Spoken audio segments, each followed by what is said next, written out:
आपने शुरू में कहा कि मैं अपना जो श्रेय है वो अपने माता पिता और दूसरा वर्ड आपने जोड़ा दोस्तों। अच्छा, दोस्तों को क्यों क्रेडिट दे रहे हो आप? मेरे पापा को भी मुझ पे भरोसा नहीं था कि मैं कर पाऊंगा। अच्छा, कितना टाइम लगा आपको? जैसे बहुत बच्चे होते हैं जिनका फिजिकली कभी नाता ही नहीं रहा, कभी दौड़े ही नहीं हो, तो कितना टाइम लगता है उस बच्चे को अपने आप को तैयार करने के लिए फिजिकली? तुम्हें ऐसा क्यों लगा कि आप प्राइवेट जॉब में नहीं जा सकते? ये कैसे फील हुआ?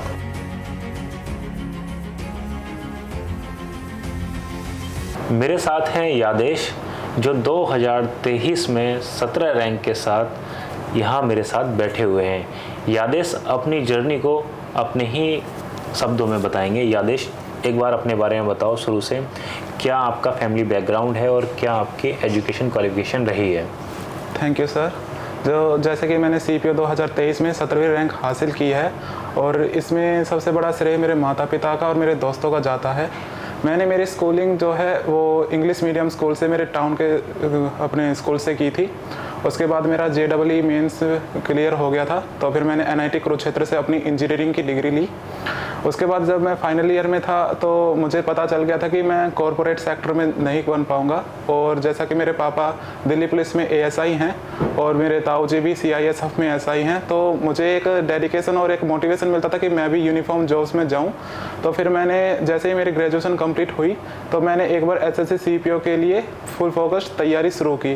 तो इसमें सबसे पहले मैंने अपने दोस्तों से पूछा कि जो पहले से तैयारी कर रहे थे कि आप लोग कैसे तैयारी करते हैं। अच्छा, एक चीज़ मैं ये पूछना चाहूँगा, तुम्हें ऐसा क्यों लगा कि आप प्राइवेट जॉब में नहीं जा सकते हैं? ये कैसे फील हुआ? सर, जैसे कि मैं लाइब्रेरी में पढ़ता था, तो सर जब मैं पढ़ता था तो सर एक अंदर से जो होता था कि यार मैं क्या कर रहा हूँ, क्यों कर रहा हूँ, किस लिए कर रहा हूँ, ऐसे सवालों का मुझे कोई जवाब नहीं मिल रहा था।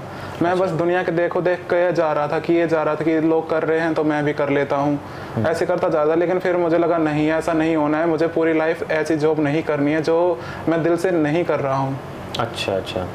अच्छा, ये जो डेडिकेशन था गवर्नमेंट जॉब की तरफ कि दिल्ली SI में जाना है या कंट्री को सर्व करना है, तो ये अपना फैमिली बैकग्राउंड देख के आया या और लोगों से भी आप मिले, बातें की? नहीं, ये मेरा फैमिली बैकग्राउंड देख के ही आया। और जैसा कि मैं जिस एरिया से हूँ वहाँ पे मोस्टली लोग जो हैं पैरामिलिट्री और आर्मी में जाते हैं। कहाँ से? सर, मैं रेवाड़ी हरियाणा में कोसली टाउन से बिलोंग करता हूँ। वहाँ पे ज़्यादातर लोग सर आर्मी और पैरामिलिट्री में सर्व करते हैं। इसलिए सर मेरा बचपन से ये तो था कि हाँ भाई यूनिफॉर्म है, एक क्रेज है हमारे अंदर ऑलरेडी, इसलिए सर मेरा मन। अच्छा, आपने शुरू में कहा कि मैं अपना जो श्रेय है वो अपने माता पिता और दूसरा वर्ड आपने जोड़ा दोस्तों। अच्छा, दोस्तों को क्यों क्रेडिट दे रहे हो आप? सर, जैसे कि मैंने बोला कि मैं लाइब्रेरी में पढ़ता था, तो सबसे पहले मेरे कॉलेज के दोस्तों को ही श्रेय जाता है। मुझे अभी भी याद है कि सर जैसे कि मैं जब लाइब्रेरी में जाने के लिए हिचकता था, क्योंकि जब शुरुआत में करते तो डर लगता है, बहुत ज़्यादा डर लगता है कि होगा नहीं होगा, गवर्नमेंट जॉब है, इतने बच्चे करते हैं, फेल होते हैं, कितने साल लग जाएंगे, बहुत डर लगता था सर। तो मैं लाइब्रेरी जाना शुरू किया, मेरा जो डेडिकेशन था वो टूटने लगा था। तब उस टाइम पे मुझे अभी याद है मेरे दोस्त मुझे डांट मार के लाइब्रेरी लेके जाते थे। मैं लाइब्रेरी में जब पढ़ता था तो सर मैं पढ़ते पढ़ते सो जाता था, तो मेरे दोस्त मेरे पीछे से आके थप्पड़ लगाते थे कि क्या कर रहा है। तो सर मेरे दोस्तों का बहुत बड़ा योगदान रहा है। अरे वाह, बढ़िया। तो मतलब ये तुम्हारे जो दोस्त थे तुम्हें उंगल कर करके यहाँ तक ले आए? हाँ सर, उन्होंने उंगली करते गए, हर मुकाम पे मुझे नए नए दोस्त मिलते गए और मैं आगे बढ़ता गया। जैसे मेरा वजन भी जो था सर वो 90 to 95 किलोग्राम्स था। अच्छा। और मुझे याद है सर मेरा रेस लगाने का भी मन नहीं करता था। मेरे दोस्तों ने उंगली कर करके मुझे 10 किलोमीटर एक टाइम का सुबह शाम कर करके मेरा 20 किलो वजन भी कम करवा दिया। अरे वाह। मैं उन लोगों में से हूँ जो 1600 तो छोड़िए, मैं 500 मीटर नहीं दौड़ पाता था। मैं 10 मिनट में, तो पहली बार मैंने अपनी 1600 की रनिंग कंप्लीट की थी 10 मिनट में पहली बार। वो कैसे 6.5 मिनट मांगते हैं? कैसे 6.5 मिनट में आई है सर, वो मेरा शरीर जानता है। मेरे दोस्तों ने कैसे मेरे पीछे डंडी लगा के मुझे दौड़ाया है मुझे पता है। ना ही मैं लॉन्ग जंप में अच्छा था, ना ही मैं हाई जंप में अच्छा था, लेकिन मेरे दोस्तों ने मेरे को उंगली कर करके सब में परफेक्ट कर दिया। यार, ऐसे दोस्त तो मैं कहूँगा कि सबको मिले, कि इतने अच्छे दोस्त। क्या होता है कि कुछ दोस्त ऐसे होते हैं कि पहले खुद पढ़ लेते हैं और सोचते हैं जब दूसरा पढ़ रहा है उसे पढ़ने नहीं देंगे। हाँ, और एक आपके ऐसे दोस्त थे जो आपको ज़बरदस्ती पढ़ाने के लिए लगे हुए थे, आपको मेहनत कराने के लिए लगे हुए थे, फिजिकल में आप वीक थे, आपके पीछे लगे हुए थे। सर बिल्कुल। तो ऐसे दोस्त यार सबको मिले, मैं तो यही कहूँगा। आज तो बहुत खुश होते होंगे यार। हाँ सर, मेरे सारे दोस्त सारे रिश्तेदार बहुत खुश है कि मैं दिल्ली पुलिस सब इंस्पेक्टर में चयनित हुआ हूँ, और मैं अपने दोस्तों का तहे दिल से शुक्रिया करना चाहता हूँ, और हमेशा उनके साथ ज़िंदगी भर खड़ा रहूँगा हर मुकाम पे। और होना भी चाहिए आपको खड़ा, जो आपको इस मुकाम तक लेके आए। अच्छा, एक चीज़ और पूछूंगा, जैसे आपने तैयारी की थी, आपकी स्टोरी जब मैं पूछ रहा था बड़ी इंटरेस्टिंग थी इनकी स्टोरी। इन्होंने कहीं भी कोचिंग ज्वाइन नहीं की, इन्होंने जितनी भी तैयारी की सारी की सारी ऑनलाइन यूट्यूब से ही की। अच्छा, वो क्या जर्नी रही थी, यूट्यूब से ही क्यों किया आपने? सर जैसा कि मेरे घर पे मेरे पापा दिल्ली पुलिस में हैं, तो उनको ज़्यादा टाइम नहीं मिल पाता है। मैं हरियाणा रेवाड़ी में ही रहते हैं हम, तो पापा डेली अप डाउन नहीं कर सकते हैं, उनके पास टाइम की कमी रहती है। और घर पे मेरी मम्मी अकेली रहती थी, तो मैं उनको छोड़ के ऐसे बाहर कहीं कोचिंग पे नहीं जा सकता था। तो मेरे पास सबसे पहले जो आता है दिमाग में कि कहाँ से पढ़े, तो सबसे पहले सर यूट्यूब ही माध्यम दिखता है। तो मैं यूट्यूब के ऊपर सर्च किया कि किसी दोस्त ने बताया था या कैसे रहा था? नहीं, सबसे पहले तो मैंने अपने खुद से सर्च किया। फिर वहाँ पे सर बहुत ज़्यादा चीज़ें आ जाती हैं कि इससे पढ़ें, इससे पढ़ें, इससे पढ़ें। तो दिमाग जो होता है सर बिल्कुल बैठ जाता है कि किससे पढ़े। तब मैं अपने दोस्तों के पास गया, भाई तुम बताओ मैं किससे पढ़ूँ। तब मुझे नीतू मैम का प्रेफर किया था कि नीतू मैम से पढ़ो, तो मैंने नीतू मैम की प्ले लिस्ट खोल ली थी। तो सर मैंने नीतू मैम का पढ़ा है। सर ऐसा है कि जिसको जीरो से आता है ना सर, वो भी पढ़ सकता है मैम से। ऐसा नहीं है कि आप इंग्लिश मीडियम से इसलिए हो गया, आप हिंदी मीडियम से इसलिए नहीं होगा। नीतू मैम का पढ़ाया सर बहुत ही क्रिस्प और ल्यूसिड वे में पढ़ाती हैं मैम, और बिल्कुल जो चीज़ एग्जाम में आती है उस एग्जाम फोकस्ड पढ़ाती हैं, तो बिल्कुल अच्छे से पढ़ाती हैं। ऊपर से सर मैम की जो बुक थी वो भी मेरे दोस्तों ने ही प्रेफर की कि मैम की बुक भी आती है। अच्छा, मैम की बुक भी आती है, तो सर फिर मैंने उस बुक को भी पढ़ा था अच्छे से। अच्छा, आप बताया था आपके कुछ दोस्त यहाँ ऑफलाइन कोचिंग भी कर रहे थे? जैसे मेरे 2 दोस्त यहाँ पे ऑफलाइन कोचिंग भी कर रहे हैं मैम के साथ। तो उनसे भी कोई हेल्प मिली आपको? सर उन्हीं से बहुत हेल्प मिली है। उनमें से एक ने तो मेरी सर फिजिकल में भी हेल्प की है, दूसरा तो खैर ज़्यादा बड़ा है, वो अपने घर परिवार में ज़्यादा बिजी रहता है और खुद की पढ़ाई में ज़्यादा बिजी रहता है।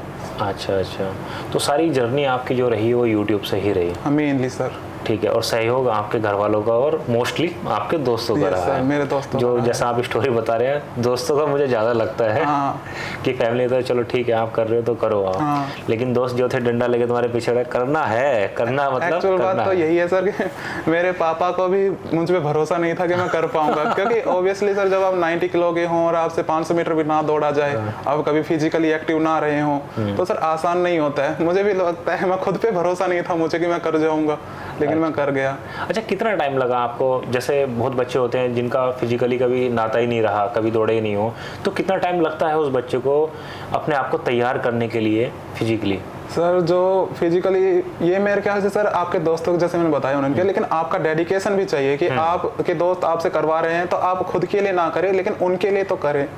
तो सर मुझे 2 से ढाई महीने लगे थे, लेकिन उस दौरान सर मैंने खाना पीना बहुत ज़्यादा कम कर दिया था। मैं दिन की 1 रोटी और दही खाता था और रात को दूध पी के सोता था। अच्छा। पूरा दिन मैं पानी के ऊपर जिंदा रहता था और लाइब्रेरी में पढ़ता था। अच्छा। और मैंने बिल्कुल चीनी मिठाई बिल्कुल जीरो कर दी थी, कार्ब्स भी चावल वगैरह बिल्कुल खत्म कर दिए थे सर। जो इंसान 5-5, 6-6, 10-10 रोटी एक बार में खा जाता था, वो अचानक से 1 रोटी पर आ जाए दिन की, तो सर वजन अपने आप टूटेगा। तो ऐसा तो नहीं कि इतनी डाइट आप पहले लेते तो अचानक से कम कर दी तो शरीर में कुछ आपको लगा यार कमजोरी फील हो रही है, नहीं दौड़ पाऊंगा? मैं अपने विटामिन और मिनरल्स की दवा या वो गोलियां खाता था। उस चीज का प्रॉपर ध्यान रखा है? हाँ, कि मेरे अंदर किसी न्यूट्रिशन की कमी ना हो। हाँ। सर ऐसे बस करते चले गए। बहुत बढ़िया, बहुत बढ़िया। अच्छा, एक चीज़ और मैं पूछना चाहूँगा कि प्री से पहले आपने कितने मॉक दिए थे और उसमें आपके कितने नंबर बनने थे? प्री से पहले सर मैंने सीपीओ से पहले सर सीजीएल का एग्जाम था, तो मैंने सीजीएल के एग्जाम दिए थे। तो मुझे मेरे तो सर रीजनिंग भी बड़ी वीक थी। रीजनिंग में भी मेरे सर जैसे 50 नंबर की रीजनिंग आती थी, तो उसमें मेरे 25-30 नंबर आते थे। अच्छा। तो सर फिर मैंने एक क्वेश्चन के ऊपर काम किया कि आपका जो है फिगर एनालॉजी है उसके ऊपर काम किया कि अच्छा ये क्वेश्चन आता है, ये क्वेश्चन तो मेरा गलत होना ही नहीं चाहिए। तो मैंने एक क्वेश्चन को पकड़ के एक क्वेश्चन को सही किया, और इस तरीके से मैं 50 में से 50 भी लेके आया हूँ। प्री में मेरा जो है सीपीओ प्री में रीजनिंग में मेरा एक क्वेश्चन गलत है, और वो था जो वोकैब रिलेटेड था। मुझे पता ही नहीं था इस वर्ड का मीनिंग क्या है। अच्छा। वो वोकैब रिलेटेड गलत था, बाकी सारे सही थे मेरे रीजनिंग में। ओके, तो मतलब प्री के जब मॉक आ रहे थे तो उसमें आपके कितने नंबर बनने थे? सर प्री के मॉक में सर मेरे सबसे पहला जो मैंने एग्जाम दिया था सीपीओ का, तो उसमें सर मेरे 120 से 30 नंबर बने थे। लेकिन जैसे जैसे मैं प्रैक्टिस करता गया, एक पूरे महीने में मैंने कम से कम 10-12 मॉक लगाए थे, लेकिन उससे बीच में मैंने मिनी मॉक्स लगाए थे एग्जाम ओरिएंटेड जो होते हैं 50 मार्क्स के, PYQ एंड ऑल। तो सर उनमें मेरा स्कोर अच्छा रहने लगा। फिर मैंने फुल मॉक्स लगाए तो लास्ट में आते आते मेरे 170 180 क्रॉस करने लग गए थे। अरे वाह। और फाइनल एग्जाम में आपके कितने आए थे? सर मेरा प्री में जो है रो मार्क्स 166 थे, नॉर्मलाइज 177 हो गए थे। ऐसा बोलते कि मेरी शिफ्ट हार्डेस्ट थी। Okay okay okay. तो मतलब जो आपके मॉक दे रहे थे आप, उन्हीं के आसपास आपके मेन एग्जाम में आपका बना था स्कोर लगभग उन्हीं के हो। अच्छा, एक चीज़ और पूछना चाहूँगा मैं आपसे, ये जो आपने जर्नी तय की थी यूट्यूब से, इस जर्नी को तय करने में आपको कितना समय लगा था? सर मैं जब शुरुआत में, जैसे मैंने बताया, मेरे दोस्त मेरे पीछे पड़े रहते थे तो उन्होंने मुझे बैठने ही नहीं दिया। अच्छा। तो शुरुआत में जब मैंने तैयारी शुरू करने लगी थी तो आप ये मान लीजिए मैं खाता था, पढ़ता था और सोता था, ये 3 ही काम किए थे मैंने। तो मेरा पूरे दिन का 16 घंटे 17 घंटे तक पढ़ाई चली गई थी दिन की, कि सुबह उठना है, लाइब्रेरी जाना है, फिर वापस आके लंच करना है, फिर लाइब्रेरी जाना है, डिनर करना है, फिर लाइब्रेरी जाना है। रात के 12 बजे तक हम पढ़ते थे। तो इस तरीके से सर मैंने पूरा जो सिलेबस है वो 3 से 4 महीने में कवर अप कर लिया। पूरा यूट्यूब से पूरा कवर कर लिया था सर। अच्छा, उसके बाद मेंस तो थोड़ा आप रिलैक्स मोड में रहे होगे क्योंकि एक ही सब्जेक्ट आपको पढ़ना है, इंग्लिश। Yes sir. तो उस टाइम पीरियड में आपने कितने मॉक दिए थे? क्योंकि एक आपका फिजिकल होता है बीच में, प्री के बाद फिजिकल के बाद मेंस होता है। तो क्या प्री देने के बाद ही आप श्योर हो गए थे कि हाँ मैं फिजिकल निकालूंगा, सीधे अब मेंस की तैयारी करना स्टार्ट कर देता हूँ, या फिजिकल के बाद मेंस की तैयारी की थी? सर जैसा कि ये मेरा पहला अटेम्प्ट था तो मुझे ज़्यादा आइडिया नहीं था कि कितने मार्क्स अच्छे होते हैं, कितने मार्क्स बुरे होते हैं। मेरे दोस्तों ने बताया कि मेरे 177 मार्क्स बहुत ज़्यादा अच्छे हैं। मुझे तो लगा था यार मेरे कम मार्क्स रह गए हैं लगता है।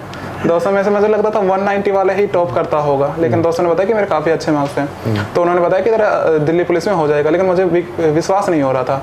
लेकिन उनके जैसे दोस्तों ने कहा तो ठीक है। मेरे मेंस में 160 आते थे मॉक में। फिर सर जैसे कि 21 तारीख को हमारा जो एग्ज़ाम था वो शिफ्ट हो गया था। तो फिर मैंने सोचा यार लगता है 160 से तो बात नहीं करेगी, अब इतने टाइम में क्या करेंगे। तो सर मैंने वोकैब के ऊपर ज़्यादा फोकस किया क्योंकि वोकैब मेरी काफ़ी वीक थी। अच्छा। प्री में भी मेरे सारे वोकैब के क्वेश्चंस गलत थे, इसलिए मेरे 41.5 मार्क्स बने थे। अच्छा। ग्रामर मेरी सारी सही थी, कॉम्प्रीहेंशन भी मेरा सारा सही था। मेरे सारे क्वेश्चन वोकैब के गलत थे। तो मैंने फिर वोकैब के लिए बुक उठाई, वोकैब सारी याद की मैंने, और फिर मेरा जो फाइनल मेंस में जो स्कोर बना वो 179 बना। अरे वाह, वेरी गुड। और उससे पहले आपने कितने मॉक दे चुके थे? सर मॉक्स देने का सर मुझे ज़्यादा समय नहीं मिला क्योंकि ज़्यादातर टाइम में पढ़ाई के ऊपर फोकस था। अच्छा, मॉक आपने ज़्यादा नहीं दी? हाँ, तो मैंने मेनली 6 to 7 फुल मॉक्स दिए होंगे। उनके बीच में जो मिनी मॉक्स होते हैं 5 मिनट के 10 मिनट के, वो काफ़ी दिए थे सर। यार आपकी ना स्टोरी बड़ी इंटरेस्टिंग है। मैं तो ये कहूँगा कि ऐसा ना हो कहीं तुम्हारे दोस्त ही कहें यार सारी मेहनत तो हमारी, आधी सैलरी हम तेरी लेंगे। मुझे कह चुके हैं सर, ऑलरेडी अच्छा। कह चुके हैं, सभी कह रहे हैं। मैं बोल रहा हूँ भाई सारी सैलरी तुम रख लोगे तो मैं क्या रखूंगा। सभी दोस्त बोल चुके हैं कि 50% सैलरी मेरी, 30% मेरी, बढ़ चुकी है मेरी सैलरी। तुम्हारी सैलरी बढ़ चुकी है, तो अब समाज सेवा करनी है, मतलब देश की सेवा करनी है। फ्री ऑफ कॉस्ट सैलरी जो आएगी वो तुम्हारे दोस्त लेके जाएंगे। ऐसे ही बोल रहे हैं सब दोस्त मेरे। नहीं, ये तो देखो उनका प्यार है, और वो पूरा एक हक के साथ तुमसे चीज़ें मांग रहे हैं, और हक के साथ ही तुम्हें मेहनत कराई है। क्योंकि आज के टाइम पे ऐसे दोस्त मिलना बहुत बहुत डिफिकल्ट टास्क है। आदमी एक रूम में जब 2 बच्चे रहते हैं तो दोनों भी आपस में इतना कंपटीशन रखते हैं, ये मेरे से आगे ना निकल जाए और ये मेरे से आगे ना निकल जाए। नहीं है कि हम क्या पढ़ रहे हैं। और तुम्हारे जो दोस्त है वो ऐसा है कि तुम्हें हाथ पकड़ के लेके जा रहे हैं चीज़ों को कराने के लिए। ऐसे दोस्त किस्मत वालों को मिलते हैं, तो तुम बहुत लकी हो जो तुम्हारे ऐसे दोस्त मिले हैं यार। बिल्कुल सर।